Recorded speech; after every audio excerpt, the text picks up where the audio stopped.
Ayala Explorer, laging kasama ang bawat katutubo.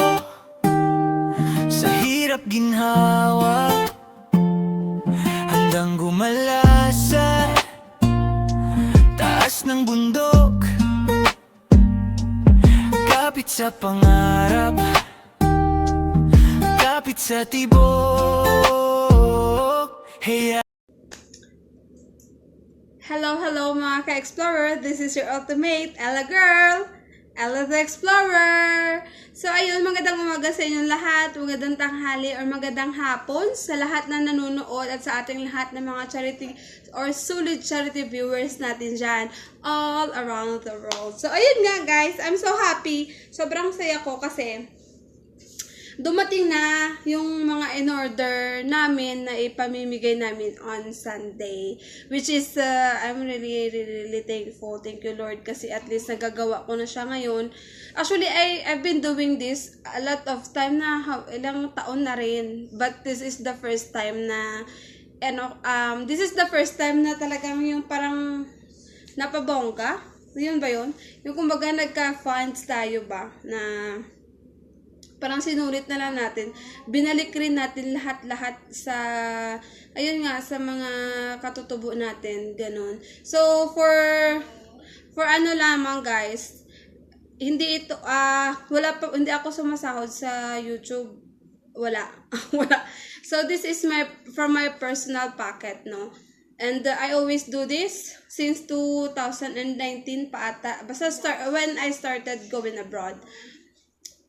Ay, hindi naman. Siguro nung nung mga 2019, 2018, mga ganon, ginawa ko na ito siya. And then, ayun, dati I do the feeding program, may mga feeding program kami. And then, yung nagbibigay lang ako ng, kunwari, yung sister-in-law ko, kasi my sister-in-law is IPs. So, she's a manubo. Ganon. And then, she always like mag-message na, gusto niya sana magbigay din. So, I've been before, like, nagbigay din ako ng tsinelas ata before sa room niya para sa mga bata na wala din tsinelas. Tapos, nagbigay din ako ng, alam mo yun, yung mga, parang bag ata yun din ang binibigay niya sa mga student before na binibigay ko rin. So, every time mag-ask siya, I always give. But we'd never do like that thing. And then when I saw Sir Paul, so, ayun na nga. So, ayun, I'm so very excited kasi dumating na siya, of course. Hindi na natin patagalin pa. So, at first, ayan, makikita nyo guys na may mga bag dyan na black bag. May mga black bag tayo. So, that is from JNT. In-order na namin sa TikTok kasi that's a base lang talaga yun. Nabi-base lang kami yung the badge. yung swak talaga sa sa bulsa natin kasi we're like a small content creator here that we need to help also. So, ayun. And then we are giving bag. So, it's a 75 bags. I'm not pretty sure. 75 or 65 bags yung na-order namin. And then, of course, I also ordered a tawag dito? Nag-order din ako ng mga notebook. So, what I did is, na-order ako ng bali 200 na notebook. I know it's not, parang hindi pa siya totally na-i-deliver lahat. But, more than mga 75% na-deliver na dito. And, kasi talaga ito, bundok, this is from Arakan, North Cotabato, sa Dato Sundungan. So, this is the place where my sister-in-law live and my brother. And tapos, ayun, so, meron tayo dyan na bag. Meron din tayong notebook. And then, meron din tayong pencil, of course. Kung may notebook, dapat may pencil. Kung may pencil, dapat may sharpener, pantahal.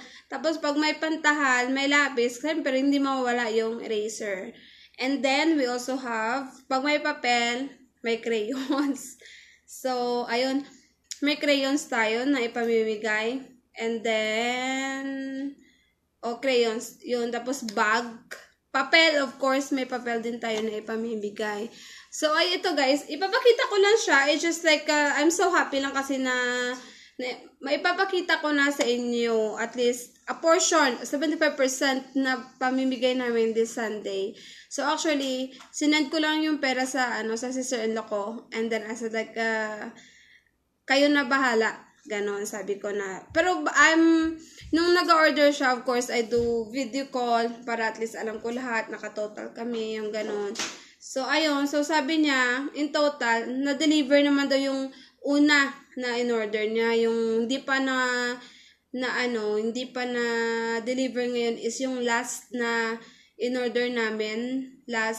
Kasi parang 1 week lang namin siya in-order eh. Hindi lang siya dumating talaga on time. So, ayun. I hope nagustuhan nyo. So, I will gonna show you yung mga napamili namin. Yung mga napamili namin na ipamimigay sa mga bata doon sa bundok. Priorities namin is yung mga bata na, of course, for the ministry, we do like, yung anak ng mga members na church na pumupunta. So, we do it like, kasi, syempre, alam naman natin na kapag mga tao sa bundok, sometimes they are serving like, alam mo yun, yung stone, hangin, buhangin, tubig, ganun. So, we on this kind of thing, yung parang para makakilala din sila sa Panginoon. So, that's what we did. Na para at least, di ba, kapag you are going church, may mga blessings ka na matatanggap. So, ito yung priority namin doon muna sa church na, ayun yung mga fortunate na hindi kaya talaga bumili doon ng mga indigenous people. So, ayun, I'm gonna show it here sa inyo at sana po ayun yung magustuhan. So, ayun lamang. And then, we don't have further ado. I'm gonna show it to you guys. Ayala Explorer, laging kasama ang bawat katutubo, sa hirap ginhawa, hanggang gumala sa taas ng bundok. Kapit sa pangarap, kapit sa tibok.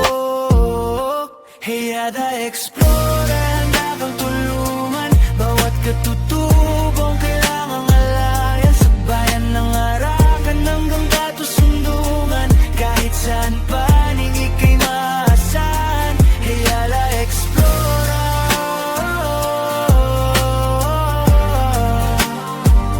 yan ang tunay na kaibigan.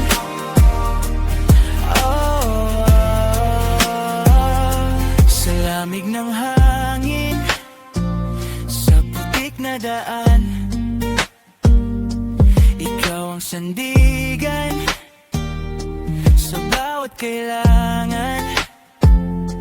Walang pinipili, kahit sino ka pa. Bubuhating kwento, iaangat ka niya. Hayada Explorer, handa kang tulungan bawat katutubong kailangan lalayan. Sa bayan ng Arakan hanggang katusundungan, kahit saan panig ika'y maasahan. Hayada Explorer,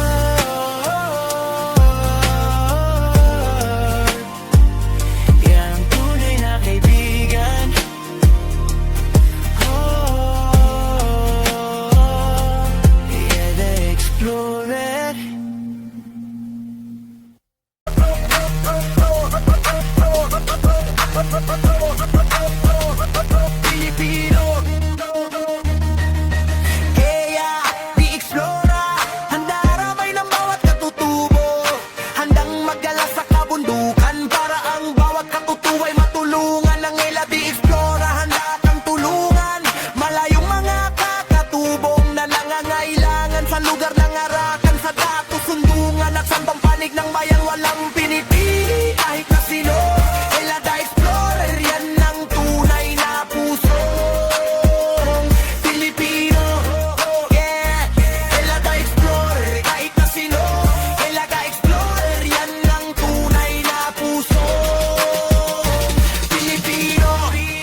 Eya the Explorer, ang karamay ng bawat katutubo, handang maggala sa kabundukan para ang bawat katutubo ay matulungan ng Ella the Explorer. Handa kang tulungan, malayo mga katutubong na nangailangan sa lugar ng arakan, sa datos sundungan at salpang paling ng bayan. Walang pinipili kahit na sino. Eya Explorer, yan ang dami ng pusong Pilipino.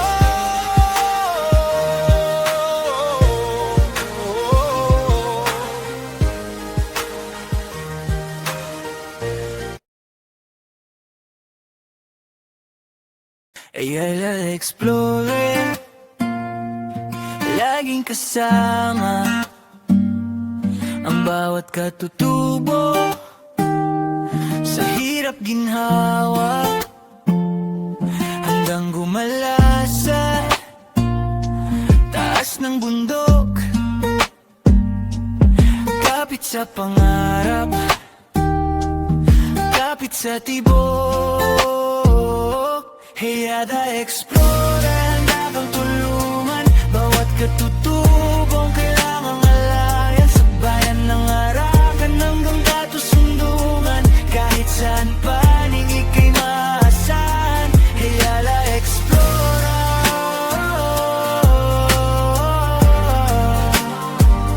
yan ang tunay na kaibigan.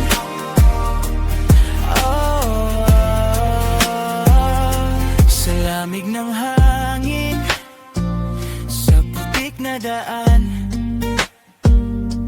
ikaw ang sandigan sa bawat kailangan.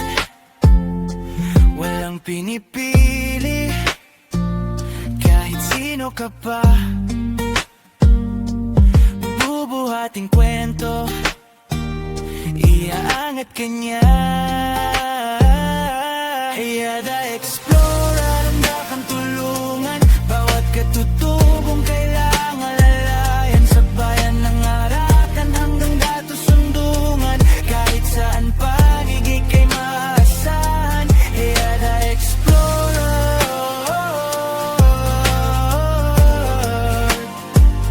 yan ang tunay na kaibigan.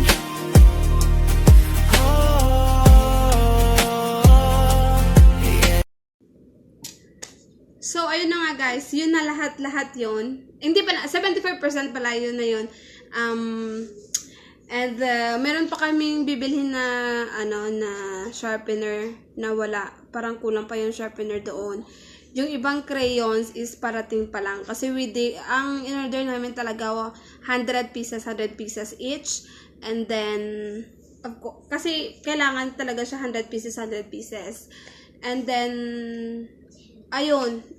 Tapos, kumbaga, ang binibigyan pa lang namin ngayon kasi yung abot lang kaya muna ng budget is grade 6. Grade 6 pababa. So, kung may man doon na grade 7, pwede na rin yung intermediate. Pero kasi yung notebook, talaga kukulangin siya. So, we did 100. So, bali 200 siya na notebook. And di ko alam kung ilan ang subject kalimutan ko na kung ilan ang subject.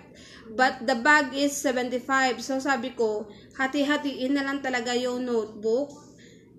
Kasi, nakalista kasi yun kung sino yung bibigyan ng mga notebook doon. And, so, ayun. So, it makes me happy, guys. Kasi dati, I also give. Alam mo yun, yung nagbibigay talaga ako for that kunwari, every time lang na mag-birthday ako, ngayon, nagagawa ko na siya na maka-help ako, kahit papaano, konting help sa mga tao na hindi kaya bumili ng mga school supplies. I am very excited makita yung mga smile or happy face ng mga bata na andoon. Talagang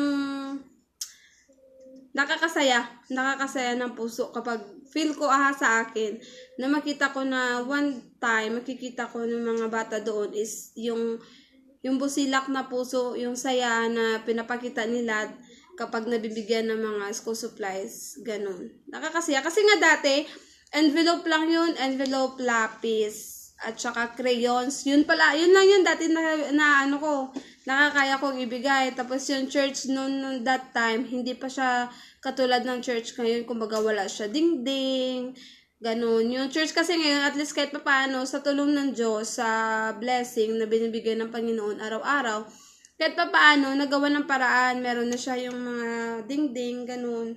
And of course, we are trying to make it a little bit more sa kanila. Maybe we will put some solar pretty soon. Sa awa ng Diyos, if ever makasahod din tayo dito, then yun talaga yung first project ko is to put solar sa church na yun. Kasi, kailangan din nila, yung alam mo yun, kailangan nila kunwari, nighttime, fellowship, doon sa bundok, ganun. So, gusto ko talaga na kahit pa paano mag-ano sila, meron sila nun. So, yeah. So, yun lamang guys. Sana inyo po nagustuhan yung shinare ko na mga videos.